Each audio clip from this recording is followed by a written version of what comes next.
Hallelujah. Praise the Lord.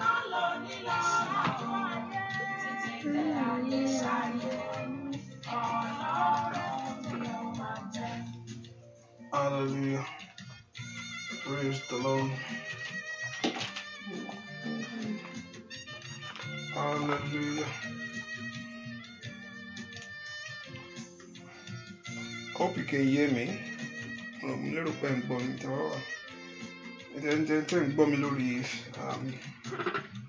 Because I have an issue with the internet. I just struggle with it a little bit. So the bank bomb lower see amen because I'm planning to have the phone bomb. So those on showers of blessing, if you can hear me, share me. I believe everything is working right. Those on YouTube, I believe everything is working right now. Hallelujah.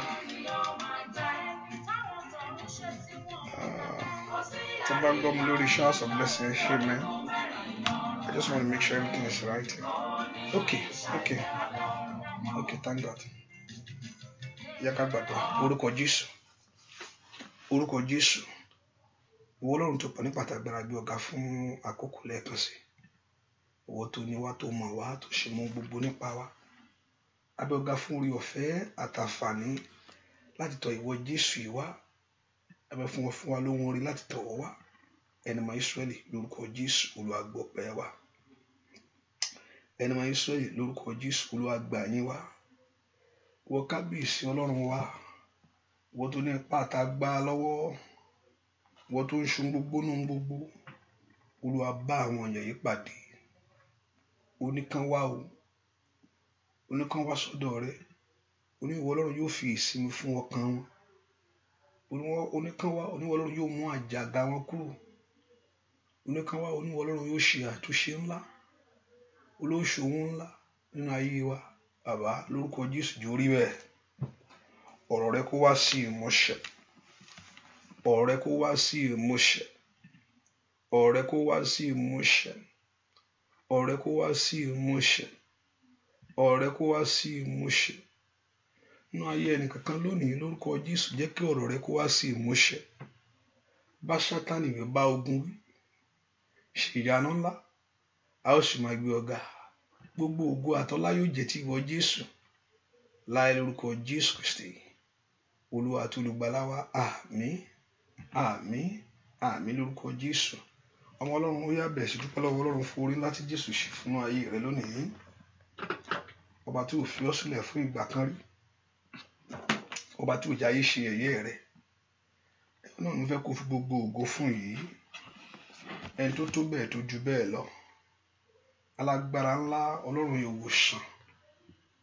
Ìwọ tí ò fi àwọn tiẹ̀ sílẹ̀. Fẹ́ kó dúpẹ́ lọ́wọ́ Ọlọ́run fún orí tó ṣe nínú ayé rẹ lónìí. Fẹ́ kó dúpẹ́ lọ́wọ́ Jésù pé abániṣe o mọ̀ ṣe. Àṣeyọrí o mọ̀ ṣe. Àṣeparí o mọ̀ ṣe. Ìwọ Ọlọ́run mi o mọ̀ ṣe o. Alágbára gíga o mọ̀ ṣe. Ìwọ ìrànlọ́wọ́ mi o mọ̀ ṣe o. Ìwọ ìgbàlà mi o mọ̀ ṣe. Fẹ́ kó dúpẹ́ lọ́wọ́ Jésù yìí. Olúwo ṣeun. Fẹ́ kó dúpẹ́ lọ́wọ́ Ọlọ́run yìí. Olúwo ṣeun. Fẹ́ kó dúpẹ́ lọ́wọ́ Ọlọ́run yìí. Olúwo ṣeun. Ọba tí ò fi ọ́ sílẹ̀. Ọba tó tún kà ọ́ mọ́. Tó kà ọ́ kún wọn. Ọba tí ò jó sọnù. Ọba tí ò jẹ́ kí ìpinnu òkùnkùn ṣẹ lórí ayé rẹ̀. Bí ọ̀tá tí ń rò Ọlọ́run ni ò mọ̀ gbà fún wọn. Ọba tí ò fún ọ̀tá kó yọ̀ ọ́. Ọlọ́run yìí mo fẹ́ kó gbéga ṣẹ́. Ọba tí ò jó lulẹ̀ lójijì. Ọlọ́run mo fẹ́ kó gbéga ṣẹ́. Ọba tí ò jẹ́ kẹ́nu ẹ̀gàn kó borí rẹ̀. Ò dẹ́ni yẹ̀yẹ́. Òun náà ni mo fẹ́ kó gbéga ṣẹ́. Òun náà ni mo fẹ́ kó fi ògo gbogbo ìgò ìfún. Ọlọ́run mi ò mọ̀ ṣe. Alágbára ayé mi ò mọ̀ ṣe. Alágbára ayé mi ò mọ̀ ṣe o. Ìrànlọ́wọ́ mi ò mọ̀ ṣe. Kábíyèsí mi ò ṣe. Ọlọ́run tó pọ̀ nípa àtàgbára. Ẹ bá mi júbà rẹ̀. Jésù ọkọ̀ ìjọ. Ìwọ nìkan lọ́pẹ́ yẹ. Ẹ bá mi júbà júbà rẹ̀, ẹ bá mi wólẹ̀ fún o. Jésù ọkọ̀ ìjọ ìwọ nìkan lọ ẹyẹ. Ó yá dúpẹ́ lọ́wọ́ Ọlọ́run alààyè. Ọba ńlá, aláṣepé ìgbàgbọ́ rẹ láyé.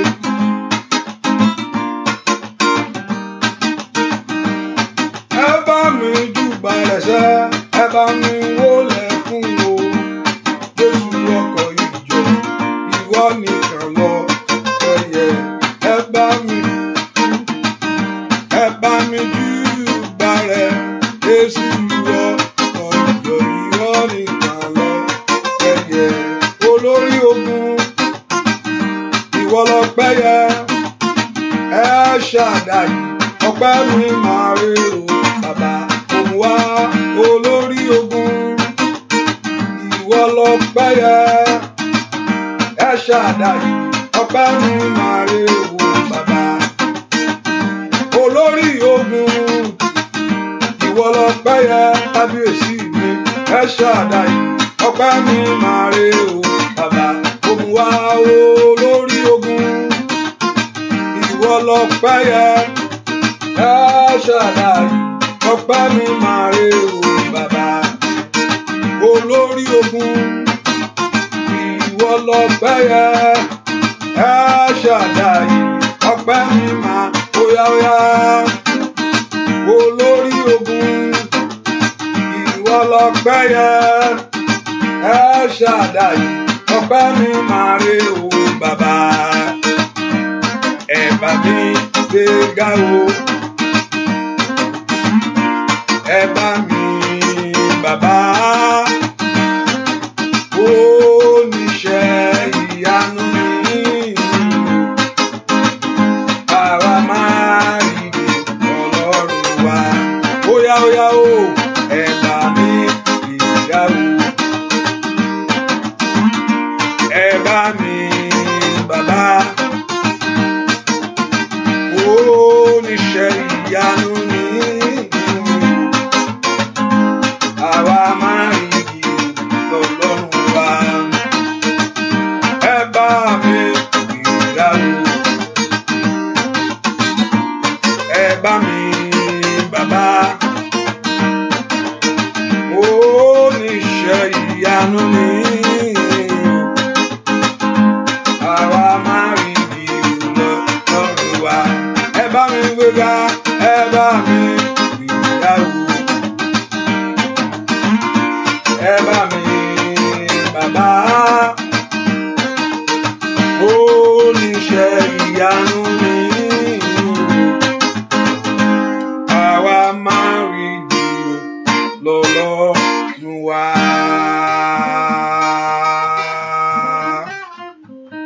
Dúpẹ́ lọ́wọ́ Ọlọ́run pé Ọlọ́run mọ̀ ṣeun. Dúpẹ́ pé ẹni tó fi ọ́ sílẹ̀ ó mọ̀ ṣeun. Bẹ́ẹ̀ kò dúpẹ́ lọ́wọ́ ẹni tó dó tì ọ́. Bẹ́ẹ̀ kò dúpẹ́ lọ́wọ́ ọba tó kó ọ yọ nínú gbogbo iṣẹ́.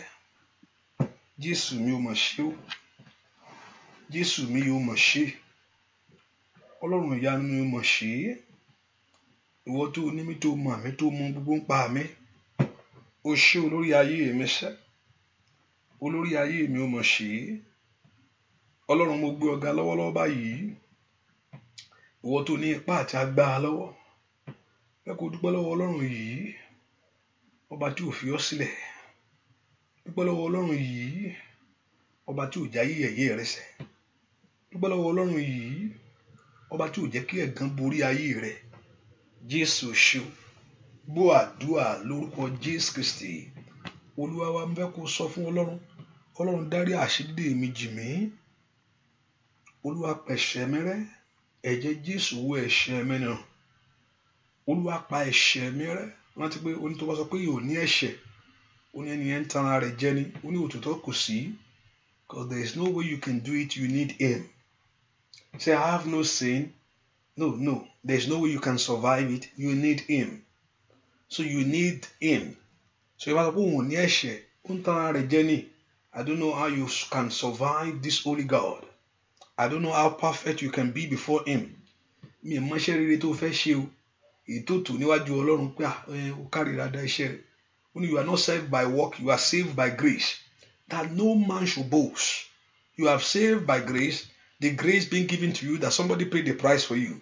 Ẹnìkan san gbèsè rẹ̀ kó wọ́n bá kú ó kú, kí wọ́n bá jìyà ó jìyà. Ohun tó ní kó kọ̀ ṣe ni pé kó kọ̀ tẹ̀lé òun, kó sì tẹ̀lé ọ̀rọ̀ rẹ̀. Hallelujah. Not on your own ways, not on your own thought, not on your own knowledge. Ẹ ká dúpẹ́ lọ́wọ́ Ọlọ́run gbogbo ẹ̀ṣẹ̀ náà pátá. Olúwa dárí àṣírí mi jì mí. Ẹ̀jẹ̀ Jésù ó yá wẹ ẹ̀ṣẹ̀ mi lọ́wọ́lọ́wọ́. Ẹ̀jẹ̀ Jésù wẹ àbàwọ́n mi nù. Ẹ̀jẹ̀ Jésù ó yá wẹ ẹ̀ṣẹ̀ mi lónìí. Gbogbo ẹ̀ṣẹ̀ ẹran, gbogbo ẹ̀ṣẹ̀ ayé mi. Ọlọ́run dárí àṣírí mi jì mí. Olúwa dáríjì. Olúwa dáríjì. Gbogbo ẹ̀ṣẹ̀ mi pátá. Bẹ́ẹ̀ kó pe Ọlọ́run bí tó wà sẹ́. Kó dárí àṣírí dé jì ọ́. Kó fi ẹ̀jẹ̀ rẹ̀ wẹ̀ ọ́. Olúwa fi ẹ̀jẹ̀ rẹ̀ wẹ̀ mí. Ẹ̀jẹ̀ tó ta lórí àgbélébù fún ayé mi. Olúwa fi ẹ̀jẹ̀ rẹ̀ wẹ̀ ọ̀nà mi lónìí. Ẹ̀jẹ̀ Jésù ó yá wẹ̀ ayé mi. Ọmọ Ọlọ́run gbàdúrà mi tó wà. Ẹ̀jẹ̀ Jésù ó yá wẹ̀ orí mi. Ẹ̀jẹ̀ Jésù ó yá wẹ̀ ọkàn mi. Gbogbo àbàwọ́n gbọ́ àdúrà lórúkọ Jésù Kristi. Olúwa wa jẹ́ ká pe orúkọ Jésù. Ọlọ́run jọ̀ọ́ mú mi tẹ̀lé ọ̀rọ̀ rẹ̀ látòní lọ. Olúwa mú mi tẹ̀lé ọ̀rọ̀ rẹ̀. Mẹ́kọ̀ọ́ pe orúkọ Jésù mi tó wà sẹ́. Ẹni tó pọ̀ nípa àti agbára. Olúwa mú mi tẹ̀lé ọ̀rọ̀ rẹ̀ látòní lọ. Olúwa mú mi tẹ̀lé ọ. Mẹ́kọ̀ọ́ pe orúkọ Jésù mi tó wà sẹ́. Olúwa mú mi tẹ̀lé ọ. Ọ̀rọ̀ rẹ̀ lórúkọ Jésù jó wọnú ọkàn mi wá. Ọ̀rọ̀ rẹ̀ jó ṣe àtúnṣe inú ayé mi. Ó ní ó rán ọ̀rọ̀ rẹ̀. Ó ní ọ̀rọ̀ rẹ̀ sì mú wọn ní ara dá. Ọ̀rọ̀ rẹ̀ jó mú mi rán ọ̀rọ̀ rẹ̀ sí mi lónìí. Mẹ́kọ̀ọ́ pe orúkọ Jésù mi tó wà sẹ́. Olúwa rán ọ̀rọ̀ rẹ̀ sí mi lónìí. Jẹ́ kí ọ̀rọ̀ náà kó mú ayé mi lára dá. Olúwa rán ọ̀rọ̀ rẹ̀ sí mi lónìí. Jẹ́ kí ọ̀rọ̀ náà kó ṣe àtúnṣe inú ayé mi. Olúwa rán ọ̀rọ̀ rẹ̀ sí mi lónìí. Ọ̀rọ̀ rẹ̀ jó yí ayé mi padà. Mẹ́kọ̀ọ́ pe orúkọ Jésù. Olúwa rán ọ̀rọ̀ rẹ̀ sí mi lónìí. Ọ̀rọ̀ rẹ̀ jó ṣe àtúnṣe inú ọ̀nà mi gbogbo. Mẹ́kọ̀ọ́ pe orúkọ Jésù. Olúwa rán ọ̀rọ̀ rẹ̀ sí mi. Ọ̀rọ̀ rẹ̀ jó mú mi lára dá. Olúwa rán ọ̀rọ̀ rẹ̀ sí mi. Ọ̀rọ̀ rẹ̀ jó ṣe àtúnṣe inú ayé mi. Olúwa rán ọ̀rọ̀ rẹ̀ sí mi. Ọ̀rọ̀ rẹ̀ jó ra ọkàn mi padà. Olúwa rán ọ̀rọ̀ rẹ̀ sí mi. Ọ̀rọ̀ rẹ̀ kó mú àbùkù ayé mi kúrò. Ọ̀rọ̀ rẹ̀ kó mú ẹ̀gàn ayé mi kúrò. Ọ̀rọ̀ rẹ̀ jó pa mi pàdé. Orúkọ Jésù. Ó yá ó yá ó yá ó yá ó yá. Ọ̀rọ̀ rẹ̀ jó ṣe àtúnṣe inú ayé mi. Ọmọ Ọlọ́run gbàdúrà. Kọ́lọ́run kó rán ọ̀rọ̀ rẹ̀ sí ọ. Só rán ọ̀rọ̀ rẹ̀ sórí ayé rẹ. Kó rán ọ̀rọ̀ rẹ̀ sórí iṣẹ́ rẹ. Kó rán ọ̀rọ̀ rẹ̀ sínú ayé àwọn ọmọ rẹ. Olúwa rán ọ̀rọ̀ rẹ̀ jáde sínú ayé mi lónìí. Ọmọ Ọlọ́run gbàdúrà. Olúwa rán ọ̀rọ̀ rẹ̀ jáde sórí ayé mi lónìí. Orúkọ Jésù sẹ́. Ọ̀rọ̀ tí ó mú ogun dúró. Èyí tí ó pa ogun mọ́. Orúkọ Jésù tí ó lànà fún mi. Olúwa rán ọ̀rọ̀ rẹ̀ sórí ayé mi lónìí. Orúkọ Jésù dáadáa. Ó yá ó yá ó yá ó yá. Ọlọ́run rán ọ̀rọ̀ rẹ̀ jáde.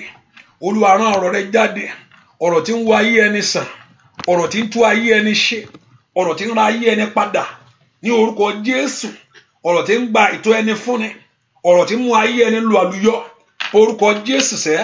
Olúwa rán ọ̀rọ̀ rẹ̀. Ọ̀rọ̀ rẹ̀ sí mi lónìí. Ọ̀rọ̀ rẹ̀ jó wà nínú agbára ńlá. Ọ̀rọ̀ rẹ̀ jó wà. Orúkọ Jésù. Ọ̀rọ̀ Ọlọ́run jáde sórí ayé mi lónìí. Orúkọ Jésù ó mọ ibi tó wà. Orúkọ Ọlọ́run kó rán ọ̀rọ̀ rẹ̀ sí ọ. Ó mọ ìyẹ̀wù tó dó sí. Olúwa rán ọ̀rọ̀ rẹ̀ sí mi. Orúkọ Jésù. Màyílà bàbá ṣìkìyàbá. Ó yá gbàdúrà mi tó wà sẹ́. Olúwa rán ọ̀rọ̀ rẹ̀ sórí ayé mi. Jẹ́ kí ayé mi kó látúnṣe. Olúwa rán ọ̀rọ̀ rẹ̀ sínú ilé mi. Jẹ́ kí ilé mi kó gba àlàáfíà. Olúwa rán ọ̀rọ̀ rẹ̀ sínú ayé mi. Kí ọ̀nà mi kó gba dídára. Orúkọ Jésù. Olúwa rán ọ̀rọ̀ rẹ̀ jáde. Ní kàríyàbó kàfáyàbá. Ó yá pé orúkọ Jésù dáadáa mi tó wà sẹ́. Olúwa rán ọ̀rọ̀ rẹ̀ jáde sórí ayé mi lọ́wọ́lọ́wọ́. Orúkọ Jésù rán jáde bàbá. Ọ̀rọ̀ rẹ̀ jó jáde sínú ayé mi sẹ́. Ó yá bá ogun mi pàdé. Olúwa bá mi pàdé. Ọmọ Ọlọ́run gbàdúrà. Orúkọ Jésù. Ní orúkọ Jésù. Olúwa bá mi pàdé. Màzíkẹ́tẹ́lẹ́bó kápáyàbá. Màsótótólékelẹ́bó. Ó yá mo gbórí mi tọ̀ wá o. Túṣe. Mo báyé mi tọ̀ wá o. Túṣe. Ó yá o. Túṣe. túṣe o túṣe onítúṣe o túṣe gbogbo rí mi lọ ọwá o túṣe gbogbo ayé mi lọ ọwá o túṣe onítúṣe o túṣe túṣe.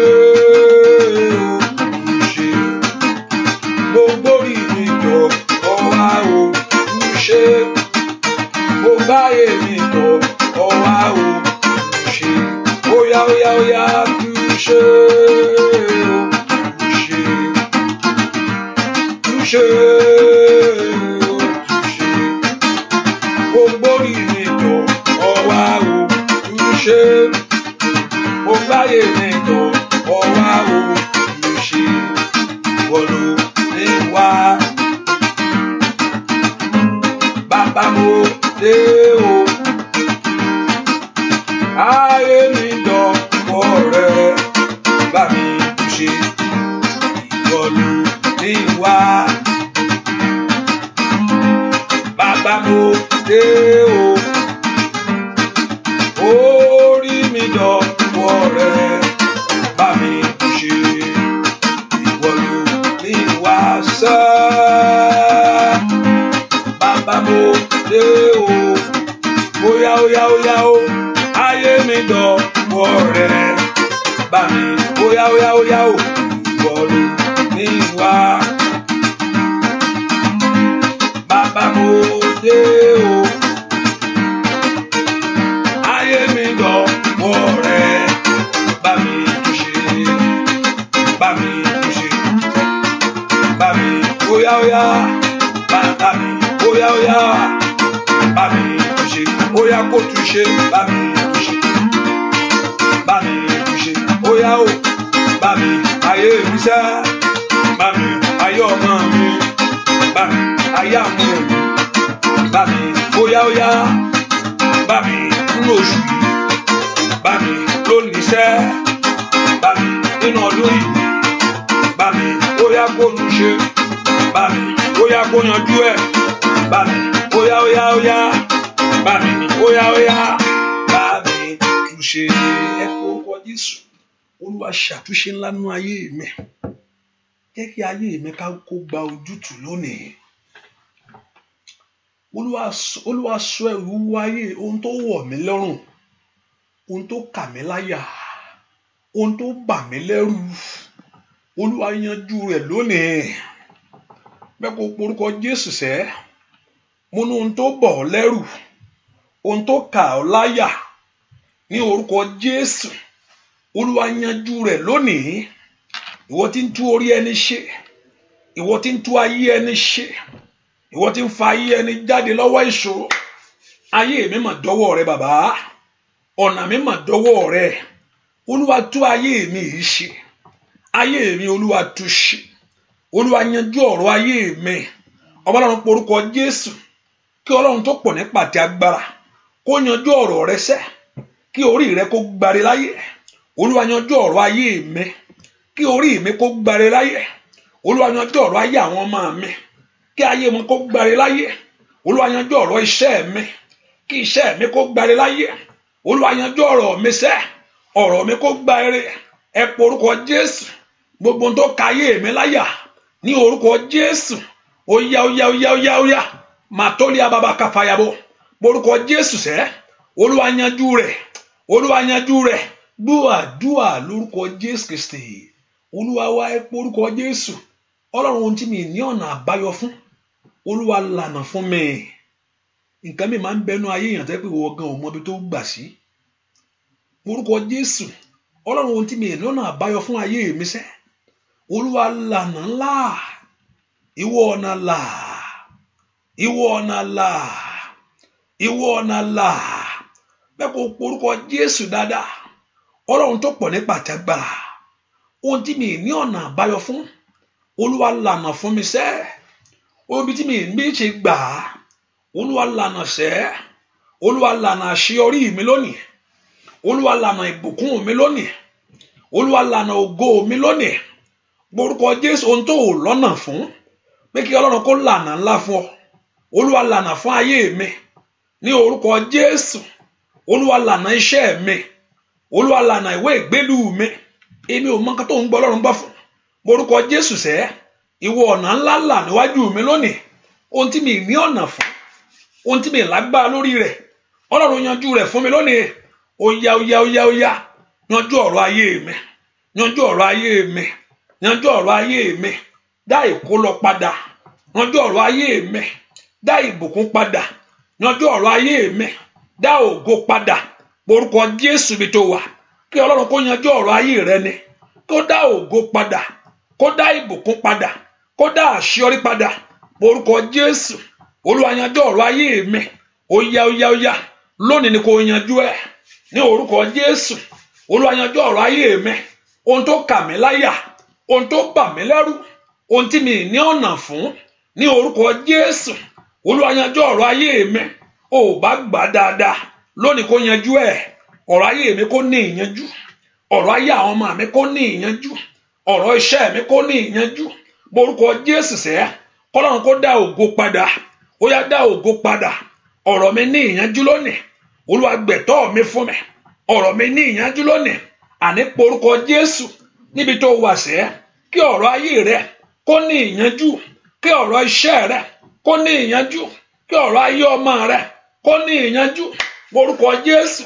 Ẹni máa Ísírẹ́lì yanjú ọ̀rọ̀ ayé mi. Wọ́n tó pọ̀ ní pàtàgbà. Gbogbo tó kà mí láyà. Gbogbo tó bà mí lẹ́rù. Gbọ́ àdúrà lórúkọ Jésù Kristi. Olúwa wa. Wọ́n tún ṣe fẹ́ give testimony yẹn. Jẹ́ kí n kọ text. Ṣé wàá tí ẹ kàn jẹ́ kí n mọ̀ whether okay bóyá ọ̀pọ̀lọpọ̀ tí ẹ fẹ́ mọ̀ pé bóyá so you give sometimes if you say yes so people can know.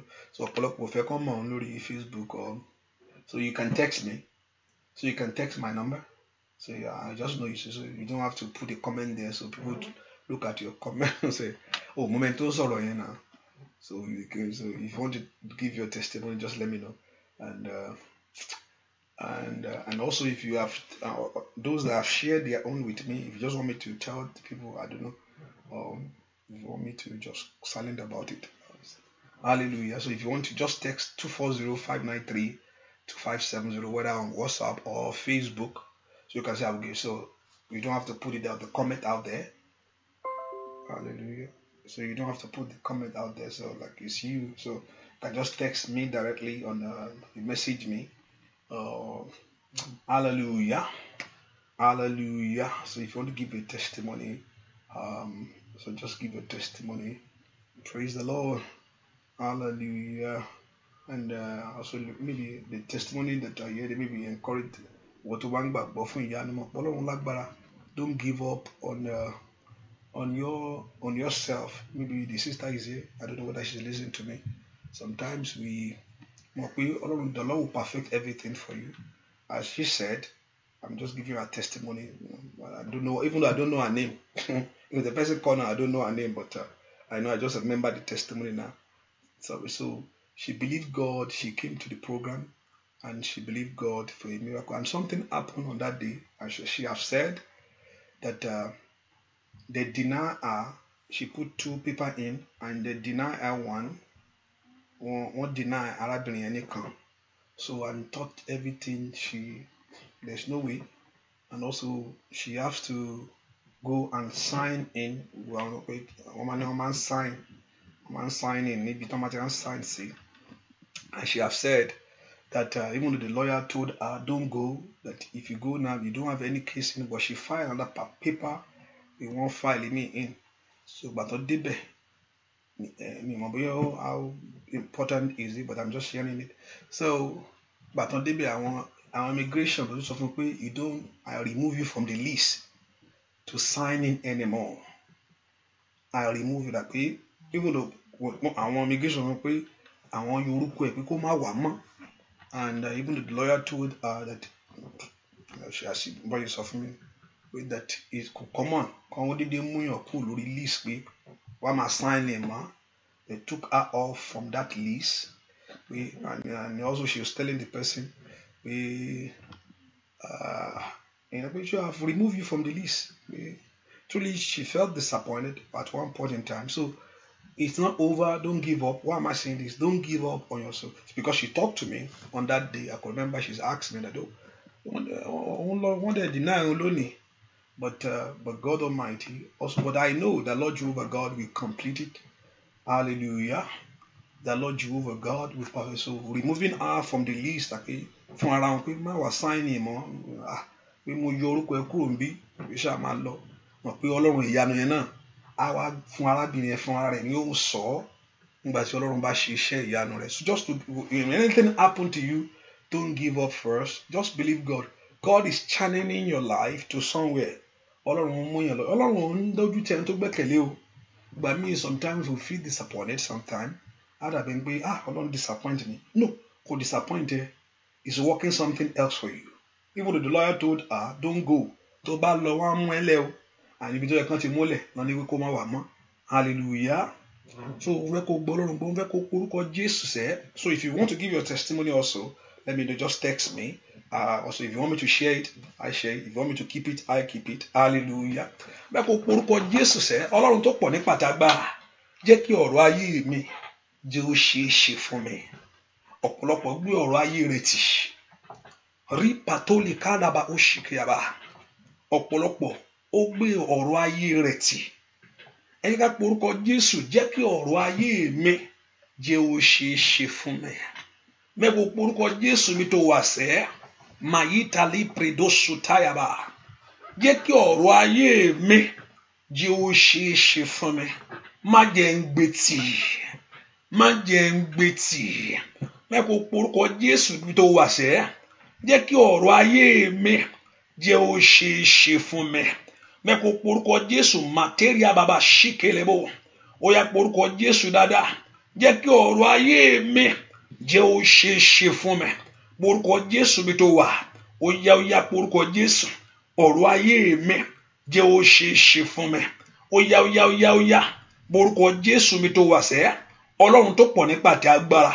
Jẹ́ kí ọ̀rọ̀ ayé mi jẹ́ ó ṣeé ṣe fún mi. Jẹ́ kí ọ̀rọ̀ òwe ìgbélú tí mò ń gbàdúrà fún jẹ́ ó ṣeé ṣe fún mi. Jẹ́ kí ọ̀rọ̀ ọkọ tí mò ń gbàdúrà fún mi mọ́ tó jẹ́ ó ṣeé ṣe.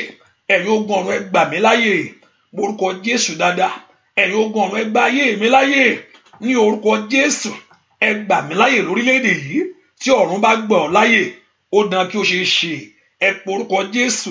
Mo ní tí ọ̀run bá gbà ayé rẹ láyè, ó dán kó rí mú. Ẹ̀yin ogun ọ̀run ẹ gbà mí láyè. Tó sọ fún mi pé ó ní kò sẹ́ni tó rohun kó ń gbà bí kò ṣe pé Ọlọ́run fi fún. Àní porúkọ Jésù mi tó wà. Ọlọ́run mi o, jẹ́ kí ọ̀rọ̀ ayé mi jẹ́ ó ṣeé ṣe fún mi. Jẹ́ kí ọ̀rọ̀ iṣẹ́ tí mo gbàgbọ́ fún jẹ́ ó ṣeé ṣe fún mi. Porúkọ Jésù dáadáa.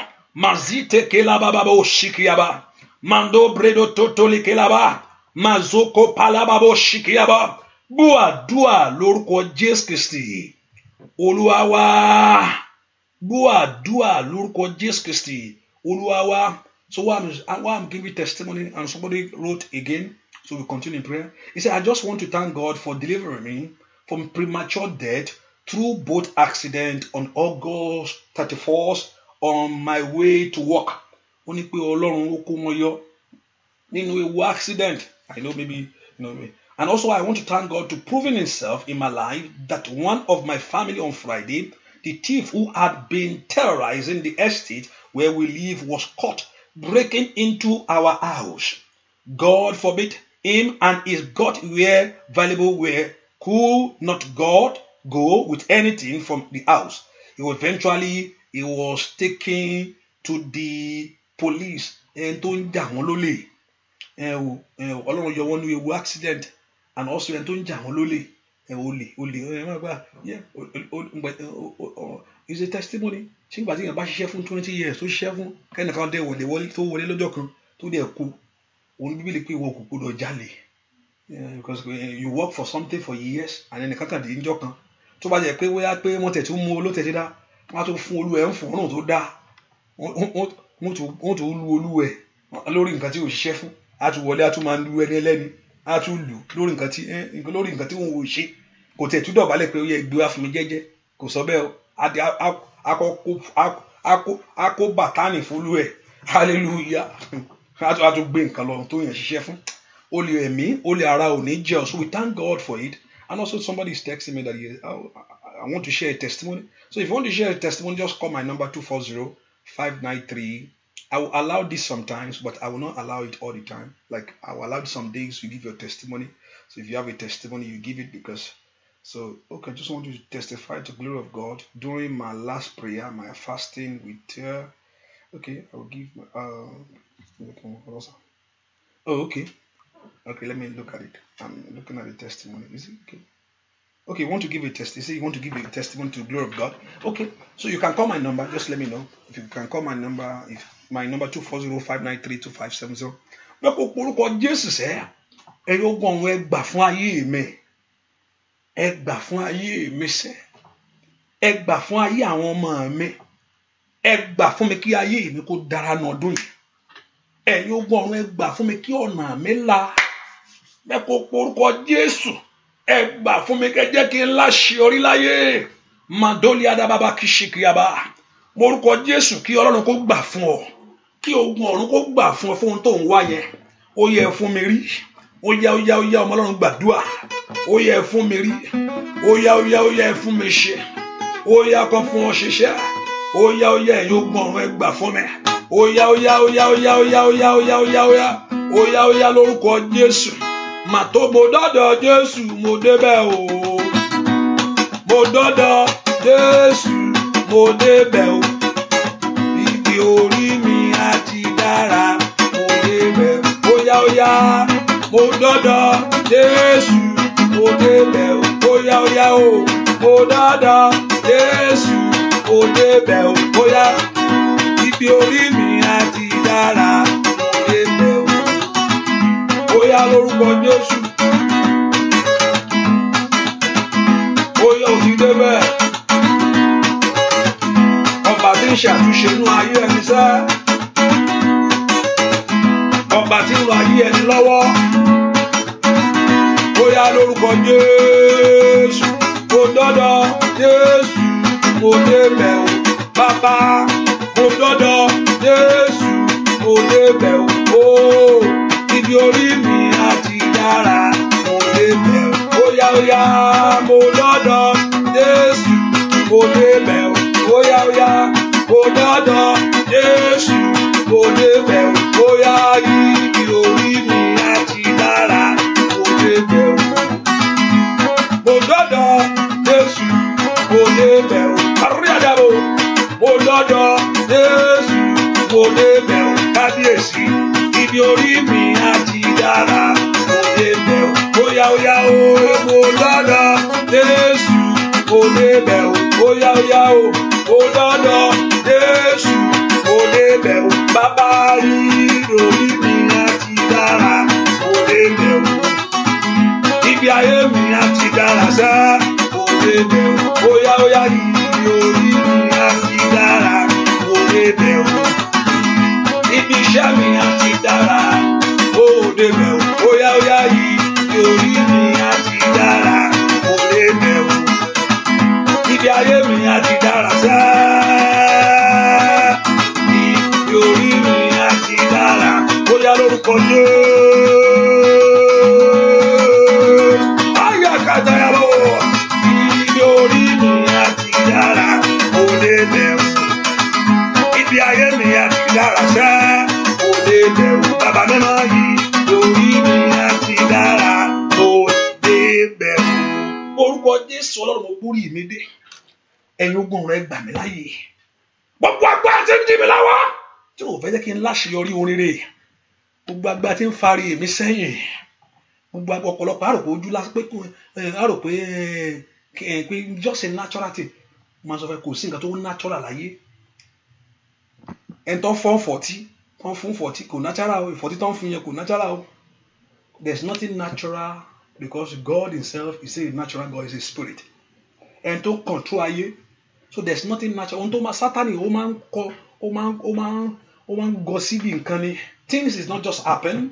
Ó kàn ń ṣẹlẹ̀ tó bá ti ń ṣẹlẹ̀ tó ń ṣẹlẹ̀ lẹ́ẹ̀kíní tó ń ṣẹlẹ̀ lẹ́ẹ̀kejì. Orúkọ Jésù dáadáa. Ọlọ́run tó pọ̀ nípa àti agbára. Ó yẹ gbà mí láyè ẹjọ́ ṣe fún mi. Monaya da baba ko fanile bowa. Morúkọ Jésù ẹ gbà mí láyè. Morúkọ Jésù ẹ gbà mí láyè sẹ́. Morúkọ Jésù ẹ gbà ayé mi láyè. Masoto deli predo soto le kapayabo. Gbọ́ àdúà lórúkọ Jésù Kristi. Olúwa wa. Let me also share the testimony of somebody just said to me. He said, when I was in a place of work, that's because I told you that I will give you time to share a testimony. And if you want to call, you still call. He said, I'm at place of work. Only please, this testimony is for me. I cannot call because I'm getting ready for work. I just want to testify to God's glory in my life. During the last prayer, fasting, you pray with me regarding 3 things. One of the 3 prayer requests is to get another job. See, is to get to the glory of God. I just got a job offer, sir, on Tuesday. You also prophesy that good stuff will happen to me in this month. And I received a letter from Australian government today to advise that my citizenship has been approved. Ebamike, hallelujah, sir. Okay, so hallelujah. These 2 weeks alone, I've received 2 good news. I believe that the rest is on the way. And God will continue to anoint me. Say that amen for me. Amen. So, fún ìyanu Ọlọ́run pé arábìnrin yẹn kan tó sọ ni pé ó ní pé Ọlọ́run sọ̀rọ̀ sínú ayé òun pé nǹkan á ṣẹlẹ̀ nínú àdúrà pé ìwé ìgbélú àwọn nílùú Australia pé wọ́n fún àwọn àti pé iṣẹ́ táwọn ti ń gba Ọlọ́run gbọ́ fún ló bọ́ sí. Mo gbàdúrà lórúkọ Jésù that your blessing shall be permanent. Ògo Ọlọ́run kó farahàn. Ẹ̀rí yín lórúkọ Jésù kó bẹ̀rẹ̀ sí pọ̀ sí ni. Ẹ̀rí Ọlọ́run lórúkọ Jésù nínú ayé yẹn kó pọ̀ sí, nínú ayé arábìnrin yẹn kó pọ̀ sí. Ọ̀nà ńlá kó ṣí, ọ̀nà ògo kó ṣí, ọ̀nà àṣeyọrí kó ṣí. Bẹ́ẹ̀ ni ó sì rí. Jésù Kristi Olúwa wa ẹ pé orúkọ Jésù. Ẹ̀yin ogun ọ̀run ẹ gba ayé mi láyè sẹ́. Ẹ̀yin ogun ọ̀run ẹ gba ayé mi láyè. Ẹ gbà mí láyè ẹ jẹ́ n ṣe rere. Ẹ gbà mí láyè ẹ jẹ́ n ṣe rere. Matoto lo brendo suta la brando sokoto la gayaba. Ẹ̀yin ogun ọ̀run ẹ gbà mí láyè sẹ́ ẹ jẹ́ n ṣe rere. Oya oya oya oya oya oya oya oya oya oya oya oya. Morúkọ Jésù ẹ gbà mí láyè. Masonia katoli prondo shikiaba. Morúkọ Jésù dáadáa. Ẹ̀yin ogun ọ̀run ẹ gbà èmi náà láyè. Ẹ jẹ́ n ṣe rere. Gbọ́ àdúrà lórúkọ Jésù Kristi Olúwa wa. Arábìnrin kan náà tó fi ọ̀rọ̀ ránṣẹ́. Ó ní praise God for his faithfulness. Last year my daughter was denied admission into the university. So God gave us another roadmap to go through a level now. She has been secure admission to 2 years in the university. So only it was for admission she was denied. She Ọlọ́run gbọ́ ọ̀nà míì jáde. Ìwọ náà pe orúkọ Jésù. Ọlọ́run gbọ́ ọ̀nà míì jáde fún wọn. Ẹ ká pe orúkọ Jésù gbogbo ọ̀nà tí ayé dí mọ́ mi. Olúwa gbọ̀nàrà fún mi náà. Gbogbo ọ̀nà tí ayé dí mọ́ ayé mi ó ti ń gbé wọlé kò jẹ́ ayé òjò bọ́ sí. Ó fẹ́ ṣe lé ayé òjò bọ́ sí. Ọlọ́run gbọ̀nàrà fún ayé mi lónìí. Gbogbo ọ̀nà tí ayé ń dí Olúwa kọjá ńbẹ̀. Ìwọ tó gbà he said the Lord make another road map. Ní orúkọ Jésù mú kálí àdàbàbà ṣìkìyàbá. Ó yá Olúwa gbọ̀nàrà yanjú ọ̀rọ̀ ayé mi sẹ́. Morúkọ Jésù sẹ́. Ó yá Ọlọ́run gbọ̀nàrà lórí ayé mi sẹ́. Ó gbọ́ àdúrà lórúkọ Jésù Kristi Olúwa wa. Ìwọ tó bá bá nọ́mbà yìí 240-593-2570. You can call or you can text me. Olúwa gbọ̀nàrà. Olúwa gbọ̀nàrà o. Olúwa gbọ̀nàrà fáyé mi kí n ṣe. Ó yá Olúwa gbọ̀nàrà. Olúwa gbọ̀nàrà o. Olúwa gbọ̀nàrà fáyé mi kí n ṣe rere. Bàbá mi má gbọ̀nàrà.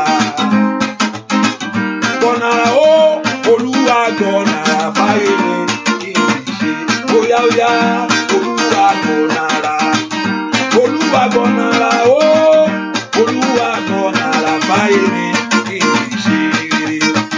Bàbá mi máa gbọ̀nàrà, gbọ̀nàrà, ó Olúwa gbọ̀nàrà fáyé mi kí n lè ṣe. Óyá óyá Olúwa gbọ̀nàrà, gbọ̀nàrà, ó Olúwa gbọ̀nàrà fáyé mi kí n lè ṣe rere. Bàbá mi máa gbọ̀nàrà sẹ́, gbọ̀nàrà, ó Olúwa gbọ̀nàrà fáyé mi. Bàbá mi máa Olúwa gbọ̀nàrà, gbọ̀nàrà, ó óyá óyá óyá óyá ó. Andaya baba shiyaba, Olúwa gbọ̀nàrà fáyé mi. Óyá ó, Olúwa gbọ̀nàrà fáyé mi kí n lè ṣe rere. Olúwa gbọ̀nàrà fáyé mi kí n lè ṣe. Óyá óyá, Olúwa gbọ̀nàrà fáyé mi kí n lè ṣe rere. Olúwa gbọ̀nàrà fún iṣẹ́ mi kí n lè ṣe rere ṣá. Olúwa gbọ̀nàrà fáyé mi kí n lè ṣe rere. Hallelujah. I don't know whether I'm receiving a call from my phone. Let me pick it up first. Hallelujah. Hallelujah. Hello. Hello. Okay. Hallelujah. Hallelujah. Ẹ ká porúkọ Jésù. Olúwa gbọ̀nàrà lórí ayé mi sẹ́. Ẹ̀yin ogun ọ̀run ẹ fún mi ṣe ní ọdún yìí. Gbogbo ọ̀nà tí ayé dí, gbogbo ọ̀nà tí ayé sọ pé kò sí ọ̀nà fún mi. Rutatali prendo shike ababa. Gbogbo ọ̀nà tí ayé dí, gbogbo ọ̀nà tí ayé sọ pé kò sí ọ̀nà. Olúwa gbàbẹ̀ kọjá lónìí. Tọ́lọ́run bá ti gbọ̀nà kọjá, ìyanu ṣẹlẹ̀. Olúwa gbọ̀nà kọjá, ọ̀nà ìyanu mi gbà kọjá. Óyá óyá óyá, ó ná kí ọ̀nà ńlá fún mi ní ọdún yìí o. Ó ná kí ní àṣeyọrí. Ó ná kí ọ̀nà ńlá fún mi ní ọdún yìí. Ó ná kí ní àṣeyọrí. Ó ná kí ọ̀nà ńlá fún mi ní ọdún yìí. Màsọ́ni lẹ́bọ̀kọ̀ payaba. Porúkọ Jésù. Ó ná kí ọ̀nà ńlá fún mi ní ọdún yìí. Ó yá porúkọ Jésù dáadáa. Ọ̀nà kó ńlá fún mi. Olúwa lànà fún mi. Olúwa lànà fún mi. Olúwa lànà fún mi. Ọ̀nà àṣeyọrí mi là. Ọ̀nà ìbùkún mi là. Ọ̀nà ògo mi là. Porúkọ Jésù. Olúwa lànà. Olúwa lànà. Olúwa lànà. Olúwa lànà. Olúwa lànà. Olúwa lànà. Olúwa lànà. Olúwa lànà. Porúkọ Jésù bí tó wà sẹ́. Kọ́lọ́run kó lànà fún ọ. Ìwọ ọ̀nà là fún mi. Ìwọ ọ̀nà là fún mi. Óyá óyá óyá óyá. Porúkọ Jésù. Ọba tó pọ̀ nípa àti agbára. Ọba tó ní gbogbo agbára lọ́wọ́. Lànà fún ayé mi lónìí. Óyá lànà fún iṣẹ́ mi lónìí. Lànà olóró ayé àwọn ọmọ mi lónìí. Porúkọ Jésù. Olúwa lànà fún mi. Olúwa lànà fún mi. Olúwa lànà fún mi. Ní orúkọ Jésù. Ọ̀nà òkè ń dí mọ́jọ́. Bàbá lànà fún ayé mi. Ọ̀nà òkè ń dí mọ́rùn. Bàbá lànà fún mi. Ọ̀nà ìṣeré mi là. Ọ̀nà ìṣeré mi là. Ọ̀nà ìwé ìgbélú mi là. Ọ̀nà ògo mi là. Ọ̀nà iṣẹ́ mi là. Ní orúkọ Jésù. Ìwọ ọ̀nà àṣeyọrí mi là. Àní porúkọ Jésù dáadáa. Olúwa lànà yìí. Ní orúkọ Jésù. Ọ̀nà tí ayé ò lè dí. Olúwa là á. Olúwa là á. Olúwa là á. Olúwa là á. Olúwa là á. Olúwa là á. Olúwa là á. Olúwa là á. Olúwa là á. Olúwa là á. Olúwa là á. Olúwa là á. Ìyẹn kẹ́ gbàdúrà mi tó wà. Kọ́lọ́run kó lànà fún ọ. Kọ́lọ́run kó lànà àṣeyọrí rẹ. Mo ní kó tẹni mọ́ wájú rẹ̀. Rí pàtó ní kàpáyàbá. Olúwa lànà mi lónìí. Olúwa lànà ìgbéga mi. Olúwa lànà ìbùkún mi. Olúwa lànà àṣeyọrí mi. Gbọ́ àdúrà lórúkọ Jésù Kristi. Olúwa wá orúkọ Jésù. Gbogbo ipá tó dúró sójú ọ̀nà mi. Gbogbo agbára kágbára tó dúró. Gbogbo ohunkóhun tó dúró. Gbogbo ìṣekíṣe tó dúró sójú ọ̀nà ayé mi. Ẹ̀mí máa palẹ̀ wọn mọ́ lónìí. Gbogbo agbára tó ń sọ tó ń já tó ń fún ìjákulẹ̀ sí ọ̀nà rẹ lónìí. Gbogbo agbára tó dúró síwájú ọ̀nà mi. Gbogbo ipá tó dúró síwájú ọ̀nà mi. Gbogbo ohunkóhun tó dúró síwájú ọ̀nà mi. Èyí tí ń dí mi lọ́wọ́ tí ò jẹ́ rí mú. Gbogbo agbára tó dúró síwájú ọ̀nà ìṣeré mi. Ní orúkọ Jésù. Olúwa palẹ̀ wọn mọ́. Olúwa palẹ̀ wọn mọ́. Olúwa palẹ̀ wọn mọ́. Porúkọ Jésù dáadáa. gbogbo agbára tó dúró síwájú ọ̀nà àṣeyọrí fún ọ, gbogbo agbára tó dúró síwájú ọ̀nà ìbùkún èyí tí ò fẹ́ ojú rọ́nà lọ, agbára tí ń dí ọ lọ́wọ́, agbára tí ń dí ayé mi lọ́wọ́, agbára tí ń dí iṣẹ́ mi lọ́wọ́, agbára tí ń dí àṣeyọrí mi lọ́wọ́, gbogbo ohunkóhun tí ń dí mi lọ́wọ́, gbogbo ohun tí ń dí ayé mi lọ́wọ́, gbogbo ohun tí ń jí ó ti ń jà mí lólè, gbogbo ohun tí ń jí mi lóore, gbogbo ohun tí ò fẹ́ kí n láṣeyọrí, agbára tí ń dí ọ̀nà ayé mi lọ́wọ́, Olúwa palẹ̀ wọn mọ́, Olúwa palẹ̀ wọn mọ́, Olúwa palẹ̀ wọn mọ́, Olúwa palẹ̀ wọn mọ́, Olúwa palẹ̀ wọn mọ́. Gbọ́ àdúrà lórúkọ Jésù Kristi. Olúwa wá ẹnìkan gbọ́ ohun tó Olúwa ní kí n sọ fún ọ. Ó lè rí bákan díẹ̀. Ìrìn àjò wù ọ́ láti rìn ṣùgbọ́n o ò lágbára láti lọ. Ohun tó máa mú ìrìn àjò ẹ̀yìn ò ní. Ìrìn àjò wù ọ́, ìrìn àjò tó sì wù ọ́ ni pé kó lọ sórílẹ̀-èdè ẹ. Ìrìn àjò tó wù ẹ́ lọ́pọ̀ kó lè wù yàn sí what are you talking about pastor? Gbogbo èèyàn ló wù kó lọ sí country ẹ, mo wọ̀n bẹ́ẹ̀. Ṣùgbọ́n ẹnìkan wà ní àdúrà yìí lọ́wọ́lọ́wọ́. Ó wù ọ́ láti lọ sórílẹ̀-èdè ẹ.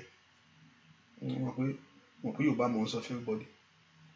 Ṣùgbọ́n àti wá lọ yẹn, àti lọ ò ní ipá láti lọ.